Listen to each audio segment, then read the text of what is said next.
जनतेची एक भावना होती की माझ्यासारखा एक कार्यकर्ता या ठिकाणी आमदार म्हणून विधान परिषदेमध्ये जावा, कारण विधानसभेला प्रचंड काम केलं असताना सुद्धा काही दुर्घटना त्या ठिकाणी घडली होती आणि त्यानंतर बाजार समिती, नगरपालिका, जिल्हा परिषद, पंचायत समिती या सर्व सत्ता आल्या आणि सर्वांची भावना होती की काम करणारा कार्यकर्ता विधान परिषदेमध्ये असावा, विधान भवनामध्ये असावी भावना होती आणि सगळ्यांच्या आशीर्वादानं ती आज पूर्ण होताना दिसते. जवळपास 483 मतं मिळत आहेत.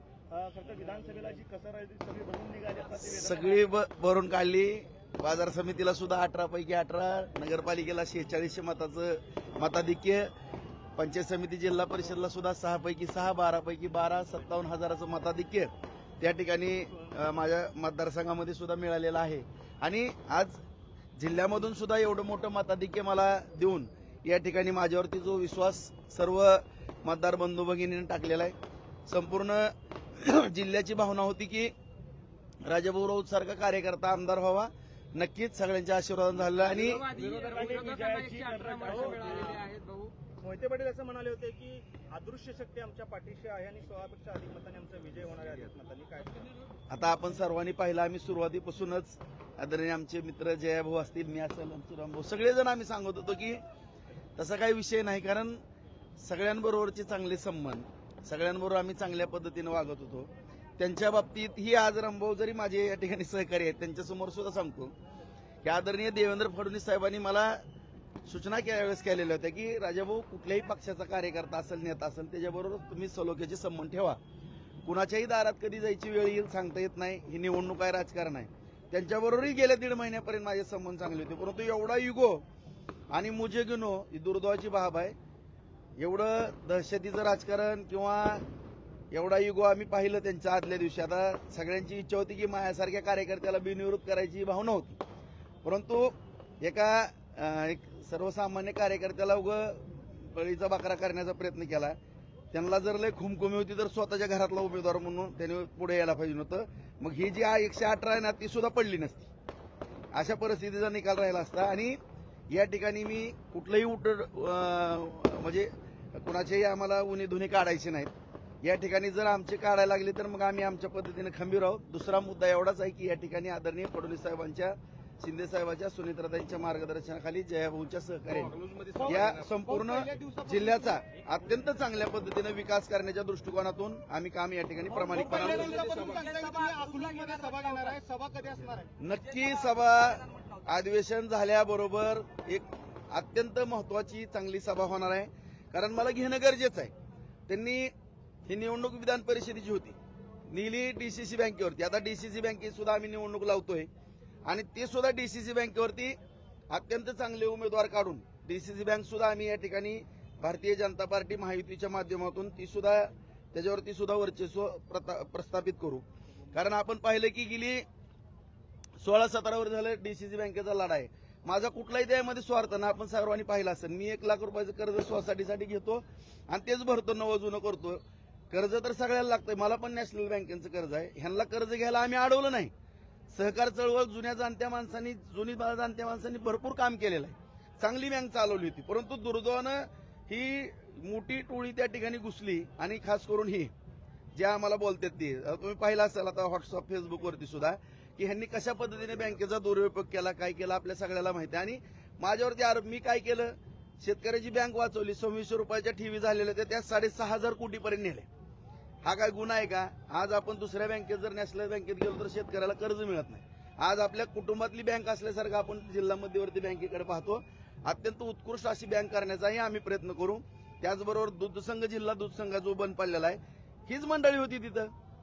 तो दूध संघ सुद्धा आपण चांगल्या ताकदीने या ठिकाणी चालवण्याचा प्रयत्न करू, जेणेकरून तुम्हाला या ठिकाणी अत्यंत चांगल्या पद्धतीचा विकास या ठिकाणी आदरणीय फडणवीस साहेबांच्या, शिंदे साहेबांच्या, सुनेत्राताईंच्या, भाऊंच्या सहकार्यानं छानपैकी विकास, जसा बार्शीमध्ये आम्ही 5,000 कोटीचा निधी नेलेला आहे, त्याच पद्धतीनं सगळ्या वरिष्ठांच्या मार्गदर्शनाखाली जिल्ह्यामध्ये सुद्धा त्याचं नियोजन केलं जाईल. आणि विशेष करून माळशिरस तालुक्यामध्ये सुद्धा जी काही कित्ता गिरवला जातो, कुठपर्यंत मर्यादा आहे त्यांची, काय आहे? एक आई त्यांना द्या होत्या म्हणून तुमचं कौतुक आहे. कुठली संस्था नीट ठेवली सांगा ना. प्रत्येक विकून खाल्ल्या संस्था सगळ्या. आणि हे सगळं आता तुम्ही म्हणता की मी काय राजकीय रागापोटी, अजिबात नाही. परंतु माझे व्हिडिओ व्हायरल करणे किंवा माझ्याबरोबर खोटे आरोप करणे मला या ठिकाणी एवढंच सांगायचं, माझ्या जिल्ह्यातील तमाम जनतेला हात जोडून नम्रतेची विनंती आहे, मला कुठला डाग असलेला दाखवा तुम्ही. कुठल्या बँकेमध्ये 10 पैशाचं लपड आहे माझं, कुणाचा 1 रुपया बुडवला, कुठल्या बँकेमध्ये माझं एनपी आहे, कधी आयुष्यात वन टाइम सेटलमेंट केली. माझा पण दूध संघ आहे, बाजार समिती आहे, 1 नंबरच्या संस्था आम्ही चालवतो. आज कृषी उत्पन्न बाजार समिती आहे, 21 कोटीची ठेव त्या ठिकाणी आहे. एवढी विकास कामं करून आज 50,000 एकर जमीन आम्ही बार्शीमध्ये ओलिताखाली आणली, MIDC केली, कारखाने उभा केले, सगळे रस्ते जोडणारे सगळे केले, एवढं दळणवळणाची साधनं केली, जवळपास 37 साठवण तलाव केले. आज आणि भविष्यात आणि 50,000 एकर जमीन आम्ही ओलिताखाली आणणार आहोत. 3 MIDC त्या ठिकाणी बार्शीमध्ये करतोय. असा चौतर्फा विकास आम्ही तालुक्यामध्ये करतोय. तीच पद्धत आम्ही जिल्ह्यामध्ये नक्की बुडवण्यामध्ये जी टोळी आहे त्या टोळीतले अनेक सदस्य आपल्या सोबत आहेत. मुद्दा 2 बाबीचा आहे. आणखीन तुम्ही म्हणता की आमच्याबरोबर आले म्हणून समर्थन करतो, अशातला भाग नाही. मी त्या दिवशी सुद्धा सांगितलं. उदाहरणार्थ आता राजन मालक त्यांनी कधी कर्ज घेतलं 30-40 कोटीची लगी भरलेलं आहे. आता ह्यांना काय आपण दोष देणार आहेत का? एकदम क्लिअर मध्ये अकाउंट आहे. आता बबनदादा शिंदेचं अकाउंट आहे, एकदम क्लिअर मध्ये. संजय शिंदेनी संजय मामाने पैसे भरलेत, दिलीप मालकांनी, जेवढे आमच्या बरोबर जयवंत भाऊनी कर्जच घेतलेलं नाही त्या ठिकाणी. परिचारक मालकांचा कर्जाचा विषयच येत नाही. फक्त कर्ज 2 ठिकाणी अडकलं, एक माळशिरस आणि दुसरं बार्शीमध्ये. आता 550-600 कोटी रुपये अकलूजला अडकल्यात त्या परिवाराकडे, आणि आमच्या इथले एक अडकल्यात 300-350 कोटी. अडकले कुठं मला सांगा ना. त्याच्यामुळे ही जी म्हणजे आता गणपतराव आबांचे नातू त्यांच्याकडे पण पैसे नाहीत काहीच. म्हणजे जे डायरेक्टर होते कुणाकडे पैसे आहेत मला सांगा. एवढा मोठा विजय झालेला आहे, विरोधकांना काय सल्ला द्या? मी एवढा सल्ला देईल की युगो करू नका. आज जे काही राजेशाही थाट असतो असा राहिलेला नाही. ही लोकशाही आहे. डॉक्टर बाबासाहेब आंबेडकरांनी जी घटना लिहिलेली आहे की सर्वसामान्य कार्यकर्त्याला सुद्धा या ठिकाणी न्याय मिळतो. आज आम्ही जरी काय जुनं कुणाचं काही असलं तरी सगळ्याला जमिनीवरती येऊन काम करावं लागतंय. असं मी मंगल्यावरती बसन मी कुठं तर हुकूम सोडल आणि माझ्या दारात सगळ्यांनी यावं, आज त्यांची भावना होती मी सुद्धा येऊन त्यांच्यासमोर हात जोडावे, बिनविरोध करायचं. तर म्हणले आम्हाला भेटला का, आम्हाला भेटल्यावर आम्ही बिनविरोध करू. अरे तुम्ही कोण लागून गेले तुम्हाला भेटायला?